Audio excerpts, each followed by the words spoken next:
So, itong na lang ang itong isulot sa ERF sa Grand Reform Fund. Sa una, ang Baklisi to niya regulating fund nga road, farm to market road, mga 1 kilometer di siya sa Baklisi. Kanag yung pagsunod mo sa Baklisi, sa compound, kanang pawala, padong dito sa regulating fund, o mulusot ni siya dito sa dam site, muagi ni siya sa atong eco park.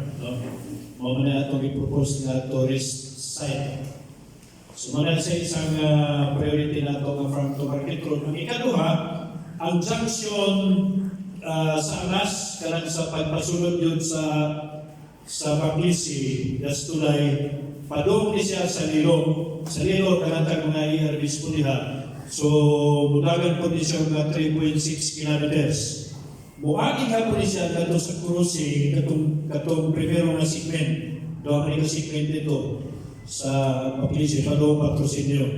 Budagan ni siya o 4.6 something kilometers o nagkinahanglan ni siya o pundo na 80 million. Sa UFAN, ato ni siya i-source out sa agrarian reform. No? Ang katulong i-propose na ito ang farm to market road, diri sa patrosinyo.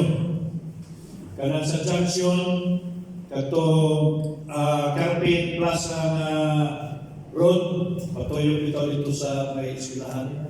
Patuyo. Na 2.6 kilometers. Na 2.91 to more or less mga 3 kilometers. Nagkinangan po na siya 61,110,000 ang funding. So, ginisang tulog ang mga farm to market roads nga itong i-prioritize. Gisunod na ito siya sa atong annual investment plan sa munisipyo. Karon nga tuwing. So, para ma-realize, makamang-kamangan na ito ang atong munisipyo pag-source na funds, mas maayon siguro maro nga ang atong ERC implementing team magpagawas og resolution requesting sa DAR to augment, to fund, or to immediately provide funds for the construction or completing of farm to market roads atong ipangalanan ako ng mga lugar. No? So, katulad siguro ma-share na sa inyo,